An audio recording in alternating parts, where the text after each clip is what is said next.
The sun hung high in the sky, beating down mercilessly on the streets of downtown Harborview. It was one of those sweltering summer afternoons where the heat seemed to seep into everything. The cracked pavement, the metal railings along the sidewalks, even the air itself felt heavy and oppressive. People moved slowly, seeking shade wherever they could find it. Street vendors sold cold drinks to passers-by, their carts surrounded by small clusters of customers trying to escape the relentless heat. Officer Greg Miller sat behind the wheel of his patrol car, wiping beads of sweat from his forehead with the back of his hand. He sighed loudly, rolling down the window slightly to let in a breeze that never came. His shift had started off uneventful, but now boredom was starting to gnaw at him. He glanced at the dashboard clock just past 2 o'clock and decided it was time to get out and stretch his legs. Maybe a quick walk around the block would help shake off this restlessness. Greg stepped out of the car, adjusting his belt as he surveyed the area. This part of town always made him uneasy. Sure, it wasn't the worst neighborhood in Harborview, but there was something about the mix of old brick buildings and graffiti-covered walls that gave him a bad feeling. To him, every face looked suspicious. Every movement seemed calculated. Years of working in law enforcement had hardened his outlook, making him see threats where others might not. As he walked down the sidewalk, his eyes scanned the crowd. There were kids playing basketball in a nearby lot, laughter ringing out as they shouted over the squeak of sneakers on asphalt. A group of older men sat on folding chairs outside a barber shop, chatting animatedly while sipping cans of soda. But then, just ahead, Greg spotted someone sitting alone on the curb outside a convenience store. It was a young black girl, no older than 13 or 14. She wore a simple yellow sundress and flip-flops, her hair pulled back into braids adorned with colorful beads. In her hands, she held a plastic water bottle, which she occasionally brought to her lips. Her posture was relaxed, almost carefree, as though she didn't have a worry in the world. Something about her presence irritated Greg. Why was she just sitting there? What was she doing? He approached her with purposeful strides, his boots clicking against the pavement. "Hey!" he called out sharply, causing her to look up. "What are you doing here?" The girl blinked, taken aback by his tone. She set the water bottle down beside her and straightened up slightly. "I'm just taking a break," she replied, softly. "It's really hot today." "A break?" Greg repeated, raising an eyebrow. "From what? School? Work? Or are you up to something else?" Her expression remained calm, though there was a flicker of confusion in her dark brown eyes. "No, I'm not up to anything. I work here sometimes. My aunt owns the store." Greg crossed his arms over his chest, unconvinced. "Oh yeah? And what's your name?" "Maya Jenkins," she said without hesitation. "You can ask my aunt if you want. She's inside." For a moment, Greg considered going into the store to verify her story. But something stopped him. Maybe it was the way she spoke. Too confident, too composed for someone her age. Or maybe it was the fact that she didn't seem afraid of him, which only fueled his irritation further. Whatever the reason, he decided to push harder. "Well, Maya," he said, leaning closer so that his shadow fell over her. "You shouldn't be loitering out here like this. People might think you're causing trouble." "I'm not causing any trouble," Maya insisted, her voice steady. "I'm just resting. Is that against the law?" Greg clenched his jaw. Kids these days, they always thought they knew better. "Listen," he snapped, pointing a finger at her. "Don't smart-mouth me. You're drawing attention to yourself, and that's exactly how problems start." By now, a few people had noticed the exchange. A man walking his dog slowed down to observe, shaking his head disapprovingly. A woman pushing a stroller paused nearby, whispering something to another pedestrian. Greg caught snippets of their murmurs and felt his temper rising even more. They were judging him, questioning his authority. He couldn't let them win. Without thinking twice, Greg grabbed the garden hose coiled near the store entrance. Before Maya could react, he turned the nozzle and doused her with a stream of icy water. She gasped, jumping to her feet as the cold liquid soaked through her dress. Her water bottle clattered to the ground, rolling away across the pavement. "There," Greg said smugly, stepping back to admire his handiwork. Now maybe you'll understand why you shouldn't hang around places you don't belong." Maya stood there, dripping, her braids sticking to her cheeks. For a brief moment she looked stunned, unsure of how to respond. Then slowly she raised her head and met his gaze. There was no fear in her eyes, only a quiet strength that made Greg feel strangely uneasy. "You didn't have to do that," she said finally, her voice low but firm. "I wasn't doing anything wrong." Greg scoffed, waving a dismissive hand. "Yeah, well, consider it a lesson learned. Now move along before I change my mind about letting you go." With that, he turned on his heel and strode back toward his patrol car, leaving Maya standing alone on the wet curb. As he climbed back inside and slammed the door shut, he allowed himself a satisfied smirk. Another problem solved, another nuisance dealt with. That's what being a cop was all about, wasn't it? Keeping order, showing people who was in charge. But as Greg drove away, he failed to notice the cell phone camera pointed in his direction. Nor did he see the video being uploaded to social media mere minutes later, capturing every second of the altercation in vivid detail. By the time he reached the precinct, the footage was already spreading like wildfire, igniting outrage across the city. And somewhere in the distance, Police Chief Elena Carter watched the video unfold on her phone, her expression unreadable but her mind racing with possibilities. By evening, the sun had dipped below the horizon, leaving the city bathed in the warm glow of streetlights and neon signs. Inside the Harborview Police Precinct, Lieutenant Laura Bennett sat hunched over her desk, staring intently at her computer screen. The video everyone was talking about played on loop before her eyes. It showed Officer Greg Miller standing over Maya Jenkins, his body language aggressive, his face hardened with anger. Then came the moment when he grabbed the hose and doused her with water. The clip ended abruptly, but its impact lingered heavily in the air. Laura leaned back in her chair, rubbing her temples. She'd been working in internal affairs for years, investigating complaints against officers who crossed the line. But something about this case felt different. Maybe it was the blatant disregard for decency, or the fact that the victim was just a child. Whatever it was, Laura knew she couldn't ignore it. This wasn't just another routine investigation, it was a potential powder keg waiting to explode. As if on cue, there was a knock at her door. "Come in," Laura called out quickly, minimizing the video window on her screen. The door opened and Police Chief Elena Carter stepped inside. Dressed in casual clothes, jeans and a plain blouse, she looked less like the powerful leader of the department and more like someone trying to blend in. Yet her presence commanded attention. There was a quiet authority in the way she carried herself, a confidence that filled the room without needing words. "Lieutenant Bennett," Elena said, closing the door behind her. "Do you have a minute?" "Of course, Chief," Laura replied, gesturing toward the chair across from her desk. "Please sit down." Elena took a seat, crossing her legs neatly. She glanced at the laptop screen, noticing the minimized tab, labeled Viral Video. A small smile tugged at the corner of her lips. "I assume you've seen the footage by now?" "I have," Laura admitted, sitting up straighter. "It's troubling, to say the least. I've already started looking into it, but I wanted to wait until I had more concrete details before bringing it up officially." Elena nodded thoughtfully. "Good. That's exactly what I expected from you. But let me make one thing clear. This isn't just some random incident. It's personal, for me, and for this department." Laura frowned, puzzled. "Personal? How so?" Elena hesitated for a moment, then sighed softly. "The girl in the video, her name is Maya Jenkins, she's my niece." Laura's eyes widened in surprise. "Your niece? I didn't realize." "No reason why you would," Elena said quickly, holding up a hand. "Maya works part-time as a community liaison. Recently, she agreed to assist me with an undercover operation aimed at identifying systemic issues within our ranks. Unfortunately, things escalated faster than anticipated.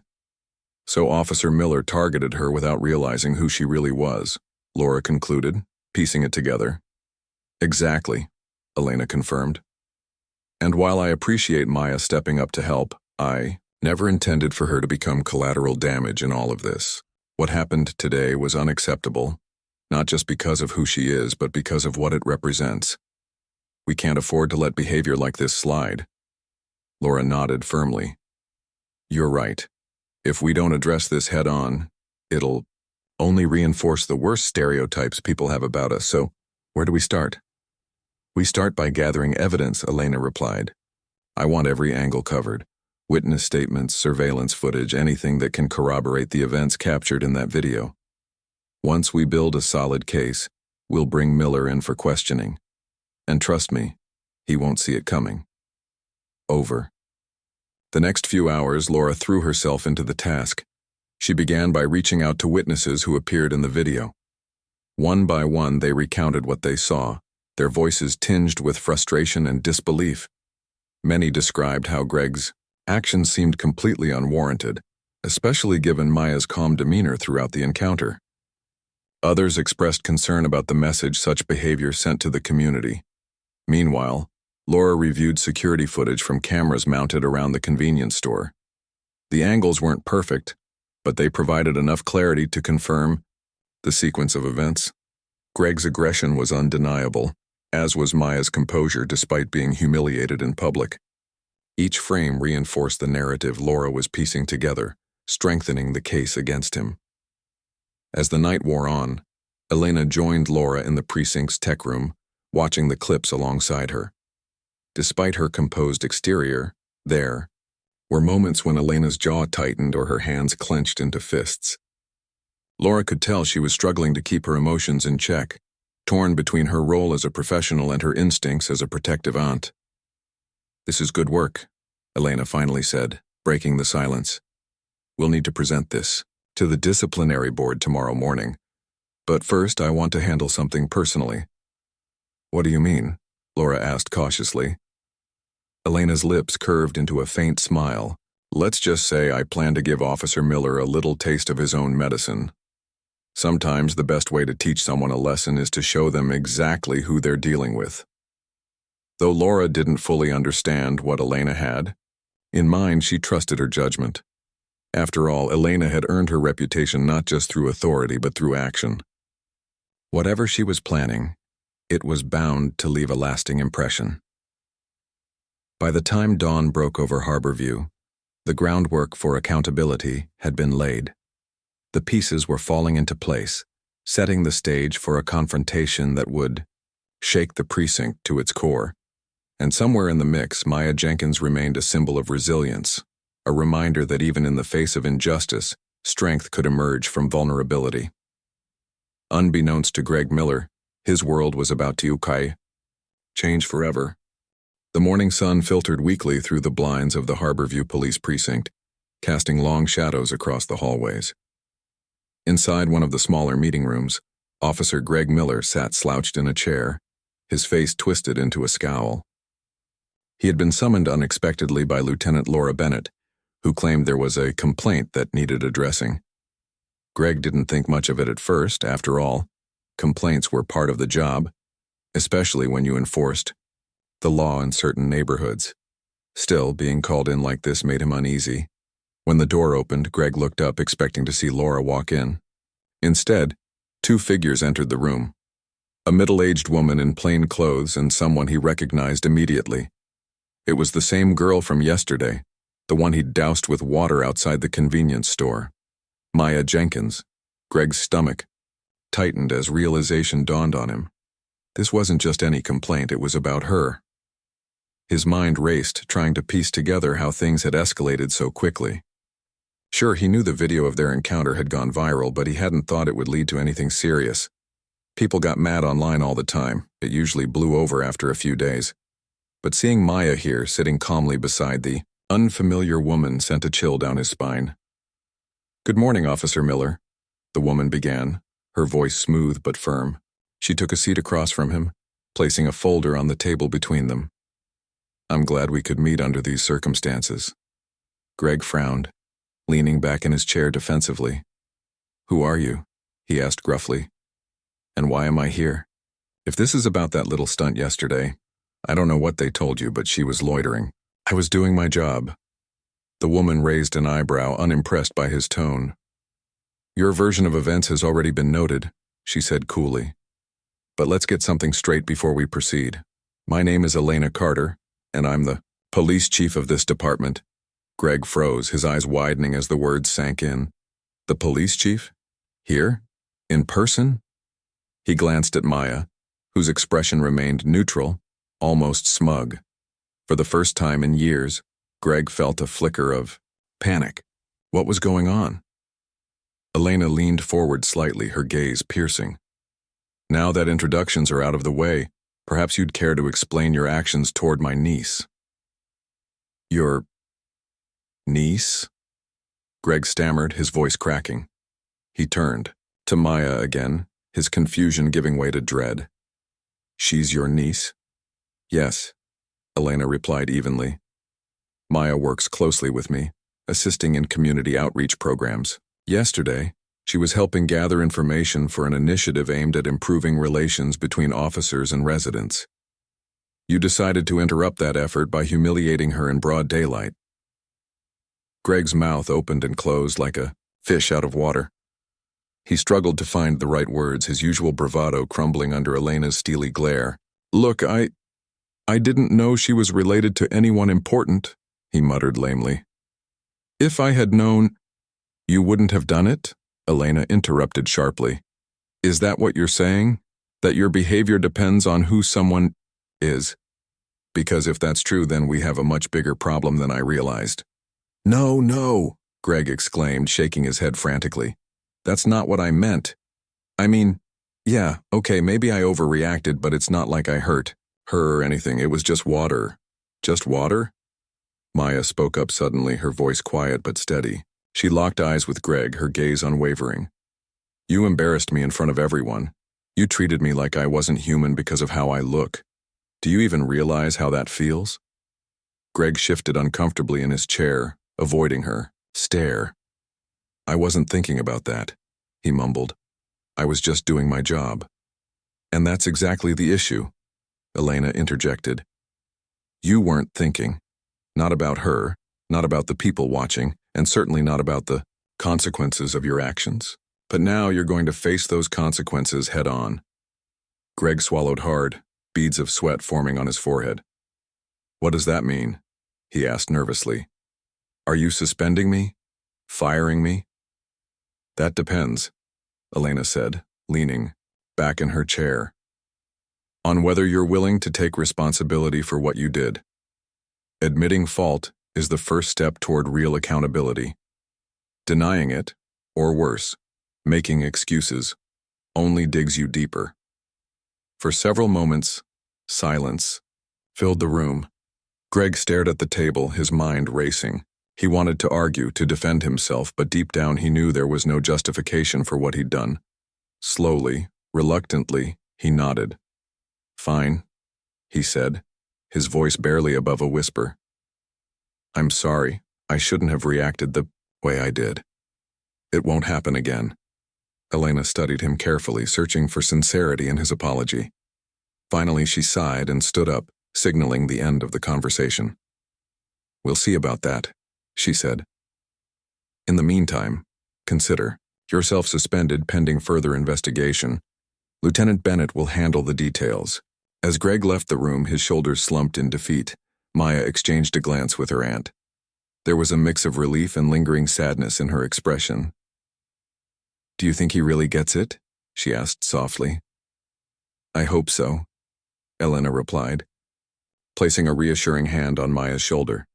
But either way, today was a victory, not just for us, but for everyone who deserves better from this department. Outside the precinct, news of Greg's suspension spread quickly, sparking discussions about reform and accountability. For Elena and Maya, however, the fight was far from over. They knew change wouldn't come overnight, but every step forward mattered. And for now, justice had been served, at least in part. The days following Greg Miller's suspension were tense throughout the Harborview Police Department. Whispers echoed through the halls as officers debated what had happened and what it meant for the future of the precinct. For some, it was a wake-up call, a reminder that actions carried consequences, especially when those actions undermined trust between law enforcement and the community. For others, it was an uncomfortable reckoning, forcing them to confront uncomfortable truths about bias and accountability. Lieutenant Laura Bennett worked tirelessly alongside Police Chief Elena Carter to ensure that Greg's case was handled fairly but firmly. Evidence gathered from witnesses, surveillance footage, and even social media painted a damning picture of his behavior. It wasn't just about the incident with Maya. It was about a pattern of conduct that had gone unchecked for far too long. When the disciplinary board convened to review the case, they wasted no time in delivering their verdict: termination of employment. Greg didn't fight the decision. By then, public pressure had mounted to unbearable levels. News outlets covered every detail of the story, turning it into a symbol of broader issues plaguing policing nationwide.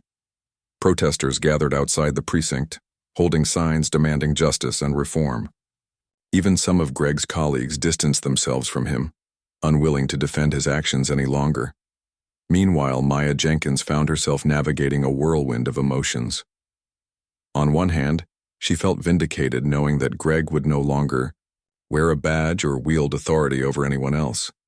On the other hand, the experience left scars, reminders of how quickly prejudice could turn ordinary moments into dehumanizing encounters. She spent hours talking with her Aunt Elena, who listened patiently and offered guidance whenever Maya needed it. "You've been through something difficult," Elena told her one evening as they sat together on the porch of her house. "But don't let it harden you. Let it inspire you instead." "Inspire me?" Maya repeated, raising an eyebrow. "How can something like this inspire anyone?" "Because now you understand the power of standing up for what's right," Elena explained. "What happened to you wasn't fair, but look at what came out of it. People are paying attention, they're talking about change, and you played a big part in making that happen." Maya thought about her aunt's words long after their conversation ended. Maybe there was truth to them. Maybe she could channel her frustration into something meaningful, something that helped others avoid the pain she'd endured. With Elena's encouragement, Maya decided to get more involved in advocacy work. She began attending community meetings, speaking openly about her experience and urging others to share their stories. At first, it was daunting. Standing in front of strangers and reliving the humiliation she'd felt wasn't easy. But as she spoke, she noticed nods of agreement, murmurs of support, and even tears from people who understood exactly where she was coming from. Slowly, her confidence grew. Back at the precinct, Elena took steps to address systemic problems head-on. She introduced mandatory anti-discrimination training for all officers, hiring experts to lead workshops on implicit bias and cultural sensitivity. She also created a task force dedicated to reviewing policies and procedures, ensuring they aligned with principles of fairness and transparency. These changes weren't always welcomed enthusiastically. Some officers grumbled about wasting time on such initiatives, but Elena stood firm, reminding everyone why these efforts mattered. "We're here to serve," she said during one particularly heated briefing.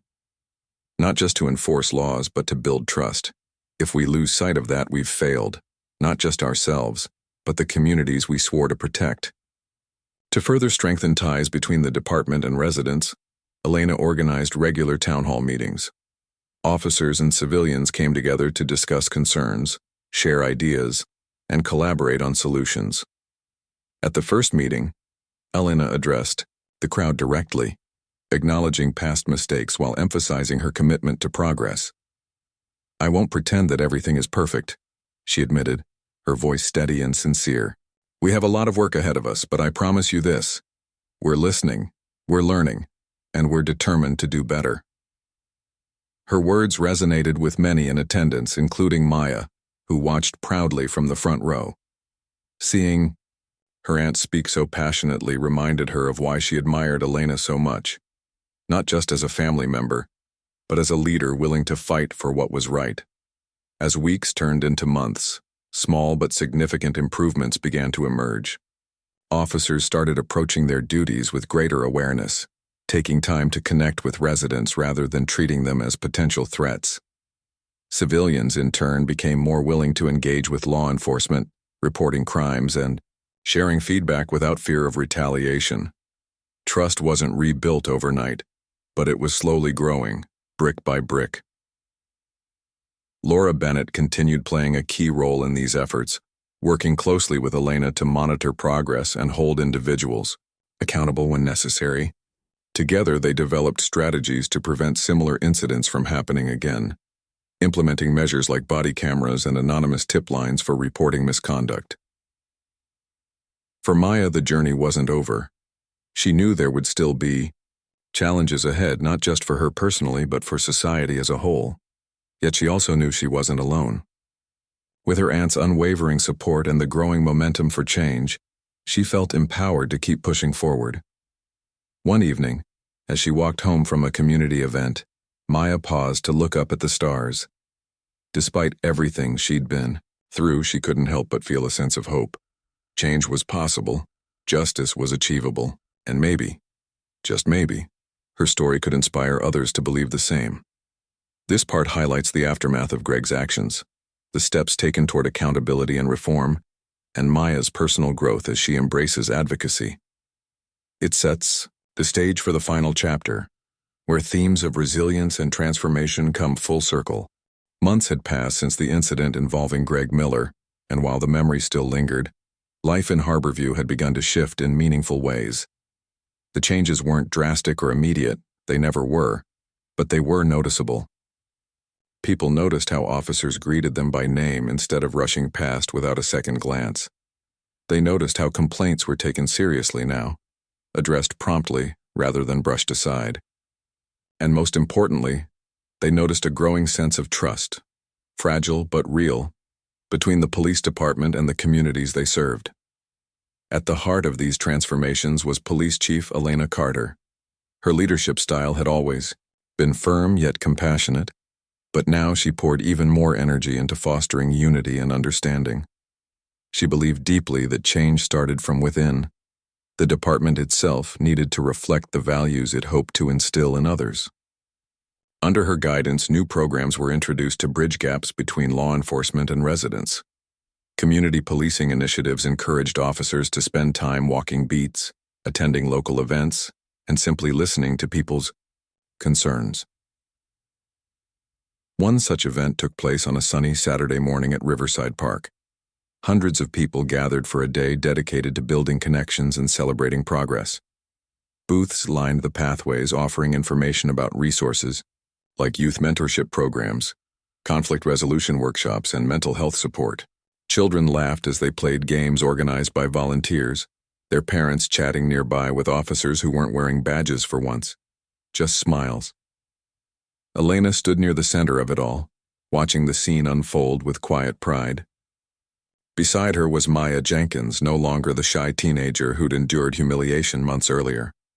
Over time, Maya had grown into her role as an advocate, finding strength in sharing her story and inspiring others to do the same. Today she moved among the crowd with ease, speaking passionately to anyone who would listen about the importance of standing up against injustice. "You've come so far," Elena said softly, placing a hand on Maya's shoulder as they paused, for a moment. "I'm proud of you." Maya smiled, her eyes scanning the park. "It feels good to see everyone together like this, like we're actually moving forward." "We are," Elena replied. "Not perfectly, and not as fast as I'd like, but every step counts. Days like today remind us why we keep going." As the morning turned into afternoon, Elena stepped up to the podium to address the crowd. The chatter died down as people turned their attention toward her, eager to hear what she had to say. Dressed in casual clothes instead of her usual formal attire, she looked approachable yet authoritative, a leader who understood the balance between authority and humanity. "Thank you all for being here today," she began, her voice carrying across the open space. "This isn't just a celebration. It's a reminder of what we can achieve when we work together. Change doesn't happen overnight, and it certainly doesn't happen alone. It takes courage, patience, and a willingness to listen." She paused, letting her words sink in before continuing. "We've made mistakes in the past, mistakes that hurt people and damaged trust. But acknowledging those mistakes is the first step toward healing. That's why we're here, to rebuild, to learn, and to grow stronger as a community.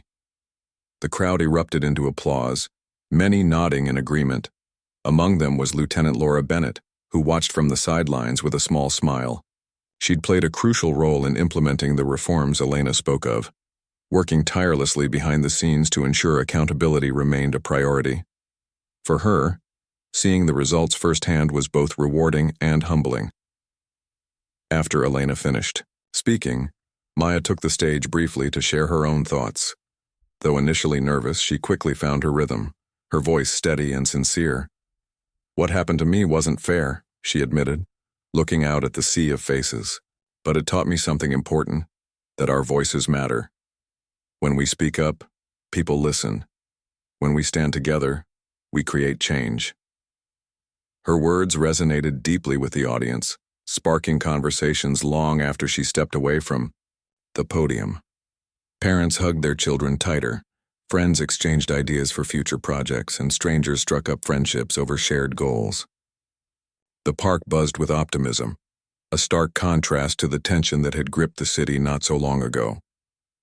Later that evening, as the sun dipped below the horizon, painting the sky in hues of orange and pink, Elena and Maya walked along the edge of the park together. Exhaustion tinged their steps, but satisfaction warmed their hearts. They'd accomplished something remarkable, not just today, but in the months leading up to it. "You know," Maya said thoughtfully, breaking the comfortable silence between them, "I used to think justice meant punishing people who did wrong, but now I realize it's about more than that. It's about creating opportunities for everyone to do better." Elena nodded, a soft smile playing on her lips. "That's exactly right. Justice isn't just about fixing what's broken. It's about building something stronger in its place, something that lasts." As they reached the parking lot, Maya stopped and turned to face her aunt. "Do you think we'll ever get everything perfect? Like, truly perfect?" Elena chuckled lightly, shaking her head. "Probably not. Perfection isn't the goal, it's improvement. As long as we keep striving to be better, we're heading in the right direction." With that, they parted ways, each returning to their respective roles, but united by a common purpose. For Elena, the road ahead would continue to challenge her, requiring constant vigilance and determination. For Maya, the journey was just beginning, full of possibilities and potential.